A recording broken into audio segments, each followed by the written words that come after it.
جمال الوجود بذكر الإله وتصفو الحياة. علیکم ورحمۃ اللہ وبرکاتہ. آئیے ناظرین، آج ہم باتیں کریں کہ جو بھی بندہ اللہ کا شکر ادا کرتا ہے اور اپنی اوقات کو نہیں بھولتا ہے، اللہ رب العزت اس بندے کو زیادہ عطا کرتے ہیں. اور جو بھی بندہ ناشکری کرتا ہے اور اپنی اوقات کو بھول جاتا ہے، اللہ رب العزت گرفت بھی فرماتے ہیں. آئیے میں آپ کو ایک واقعہ سناتا ہوں. بنی اسرائیل میں 3 لوگ تھے. ایک گنجا تھا، دوسرا برس کا مریض تھا، اور تیسرا جو ہے نابینا تھا. اللہ رب العزت نے ان تینوں بندوں کے امتحان کے لیے ایک بندے کو بھیجا. سب سے پہلے وہ بندہ جو برس کا مریض تھا اس بندے کے پاس آتا ہے. اس بندے سے اس کی حالت پوچھتا ہے کہ بتاؤ تمہاری کیا حالت ہے. وہ بندہ کہتا ہے کہ میں برس کا مریض ہوں، یعنی میرے چہرے میں بدنما داغ ہے. میں جہاں کہیں بیٹھتا ہوں لوگ مجھے دیکھ کر ہنسی مذاق اڑاتے ہیں، اور رزق کی تنگی کی وجہ سے میں پریشان ہوں. اس آدمی نے اس بندے کے لیے دعا کی کہ یا اللہ تو اس سے برس کے مریض کو دور فرما، یا اللہ تو اسے رزق عطا فرما. اللہ رب العزت نے اس سے برس کی بیماری کو اور رزق کی تنگی کو دور فرما دیا، اور اللہ رب العزت نے اسے ایک اونٹنی عطا فرمائی. اس اونٹنی میں اتنی برکت ہوئی کہ وہ ہزاروں اونٹنیوں اور اونٹوں کا مالک بن گیا. پھر اللہ رب العزت نے اس آدمی کو گنجے آدمی کے پاس بھیجا. وہ آدمی گنجے آدمی کے پاس آتا ہے، پوچھتا ہے کہ تمہاری حالت کیا ہے. وہ آدمی کہتا ہے کہ میری حالت تو اتنی بری ہے کہ میں جہاں کہیں بیٹھتا ہوں لوگ میرے سر کو دیکھ کے جو ہے مذاق اڑاتے ہیں، ہنستے ہیں، اور رزق کی تنگی بھی ہے میرے ساتھ. اس بندے نے اس بندے کے لیے پھر دعا کی کہ یا اللہ تو اس کے سر میں خوبصورت بال عطا کر اور اس سے رزق کی تنگی کو دور فرما. اللہ رب العزت نے اس کے سر میں خوبصورت بال عطا کیے اور رزق کی تنگی کو دور فرما دی، اور اللہ رب العزت نے اسے ایک گائے جو ہے عطا فرمائی. کچھ دنوں کے بعد اس گائے کے اندر اتنی برکت ہوئی کہ وہ ہزاروں سینکڑوں گایوں کے ریوڑ کا مالک بن گیا. پھر اللہ رب العزت نے اس بندے کو جو نابینا تھا اس بندے کے پاس بھیجا. نابینا سے وہ بندہ آ کے پوچھتا ہے کہ بتاؤ تمہاری حالت کیسی ہے. وہ نابینا آدمی کہتا ہے کہ میں کیا بتاؤں، میں نابینا ہوں، میرے لیے دن رات کی طرح ہے اور رات تو رات ہی ہے. نہ میں اپنے ماں باپ کو دیکھ سکتا ہوں، نہ میں اور بھی دنیا کے کسی نظارے کو دیکھ سکتا ہوں. میں تو در در کی ٹھوکریں کھاتا ہوں، لوگوں کے دروازے پہ جاتا ہوں، بھیک مانگتا ہوں. ٹکڑوں میں میری زندگی پل رہی ہے. یہ زندگی بھی کوئی زندگی ہے؟ اس بندے نے اس کے لیے دعا فرمائی کہ یا اللہ تو اسے بینا کر دے، یعنی دیکھنے والا بنا دے، اور رزق کی تنگی کو دور فرما. اللہ رب العزت نے اسے بینا کر دیا اور رزق کی تنگی بھی دور فرما دی، اور اللہ رب العزت نے اسے ایک بکری عطا کی. کچھ دنوں کے بعد اس بکریوں میں اتنی برکت ہوئی کہ وہ بکریوں کے ریوڑ کا مالک بن گیا.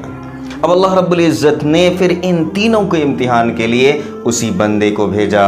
سب سے پہلے وہ آدمی جو برس کا مریض تھا اس بندے کے پاس آتا ہے اور کہتا ہے کہ بھائی اللہ رب العزت نے آپ کو بہت کچھ عطا کیا ہے. پہلے تو آپ کے پاس کچھ نہیں تھا، آپ اس اللہ کے نام سے مجھے کچھ دے دیں. اب اس پہلے والے آدمی کا جو اتنا کہنا تھا کہ آپ کے پاس کچھ نہیں تھا، آپ اللہ کے نام پہ ہمیں کچھ دے دیں، اتنا کہنا تھا کہ وہ آدمی جو ہے غصے میں آ جاتا ہے اور گالم گلوچ پہ اتر جاتا ہے اور کہنے لگتا ہے کم بخت، تمہیں پتہ ہے کہ میں پشتینی امیر ہوں، میرا باپ امیر تھا، میرا دادا امیر تھا، میرا پردادا امیر تھا. آج یہ تم جو اتنے مال و دولت دیکھ رہے ہو، اتنی کمائی دیکھ رہے ہو، یہ اونٹنیوں کا جو تم ریوڑ دیکھ رہے ہو، یہ ساری میری محنت کا نتیجہ ہے. اب اس آدمی نے کہا کہ میاں ناراض نہ ہونا، میں نے تم سے مانگا اللہ کے نام پہ، تم نے مجھے نہیں دیا. اب سنو، جا تو جیسا تھا اللہ تجھے ویسا ہی بنا دے. اب اتنا کہنا تھا کہ کچھ دنوں کے گزرنے کے بعد اس کی ایک اونٹنی بیمار ہو جاتی ہے، اور ایسی بیماری پھیلتی ہے کہ ساری اونٹنیاں یکے بعد دیگرے جو ہے مر جاتی ہے. اور کچھ دنوں کے بعد پھر سے اس کے چہرے میں وہ جو داغ تھا، برس کا جو مریض تھا، وہ بیماری بھی لوٹ آتی ہے، اور وہ بندہ بالکل تنگ دست اور فقیر ہو جاتا ہے. اللہ رب العزت نے پھر امتحان کے لیے دوسرا جو گنجا آدمی تھا اس آدمی کے پاس اللہ نے اس فرشتے کو بھیجا، اس آدمی کو بھیجا. وہ آدمی آتا ہے وہی باتیں یہاں پر بھی دہراتا ہے کہ آپ کے پاس کچھ نہیں تھا، اللہ نے آپ کو ساری چیزیں عطا کی، تو یہ بندہ بھی غصہ ہو جاتا ہے، کہتا ہے مفت خور، تم لوگوں کو کسی چیز کی پڑی نہیں ہے، بس منہ اٹھا کے چلے آتے ہو مانگنے کے لیے، تجھے پتہ ہے میں نے یہ سودا کیا تو آج میں اتنے عہدے پر ہوں، آج میں بزنس مین کہلاتا ہوں، آج میں یہ ہوں وہ ہوں فلاں ہوں ڈھکانا ہوں، طرح طرح کے اپنی جو ہے شیخوکیت کو جو ہے وہ بندہ بگاڑنے لگا، اور اللہ کے نام پہ اس بندے نے جو سوال کیا تھا اس کو کچھ نہیں دیا۔ یہاں پر بھی اس فرشتے نے وہی جواب دیا کہ میاں جی ناراض نہ ہونا، جا تو جیسا پہلے تھا اللہ تجھے ویسا ہی بنا دے۔ کچھ دنوں کے بعد اس کے بھی گائے کے اندر بیماری آئی، اور ساری گائیاں اور اس کے سارے بیلیے کے بعد دیگرے مرتے چلے گئے، اور اس کے سر کے بال بھی واپس جھڑ گئے۔ وہ بندہ بالکل پھر پہلے جیسا ہی تنگ دست اور بدحال ہو گیا۔ اب وہ بندہ جو ہے تیسرے آدمی کے پاس آتا ہے جو نابینا تھا۔ اس آدمی کے پاس بھی آ کے وہ فرشتہ یہی کہتا ہے کہ آپ کے پاس کچھ نہیں تھا، اللہ نے آپ کو ساری چیزیں عطا کی۔ اتنا کہنا تھا کہ وہ نابینا رونے لگتا ہے اور کہتا ہے کہ بھئی آپ نے بالکل صحیح بات کہی، یقیناً میرے پاس کچھ نہیں تھا، میں تو نابینا تھا، میں تو لوگوں کے دروازے پہ جا کے بھیک مانگتا تھا، ٹکڑوں میں میری زندگی گزرتی تھی، لیکن کوئی اللہ کا بندہ آیا تھا، اس نے میرے لیے دعا کی، اس دعا کی برکت سے آج دیکھو اللہ نے مجھے اتنی مال و دولت عطا کی ہے۔ تم دیکھو یہ دونوں پہاڑوں کے بیچ میں جتنی بکریاں ہیں وہ ساری بکریاں میری ہے، تم نے اللہ کے نام سے سوال کیا ہے، اسی اللہ نے مجھے ساری چیزیں عطا کی ہے۔ ان دونوں پہاڑوں کے بیچ میں جتنی بھی بکریاں ہیں تم کو جتنا چاہے اللہ کے نام سے لے لو۔ اتنا سننا تھا کہ وہ بندہ جو آدمی کی شکل میں تھا وہ کہتا ہے کہ مجھے اللہ نے 3 بندوں کے امتحان کے لیے بھیجا تھا، 2 لوگ تو امتحان میں ناکامیاب ہو گئے، تم کامیاب ہو گئے، اللہ تمہارے رزق میں تمہاری عمر میں برکت عطا فرمائے۔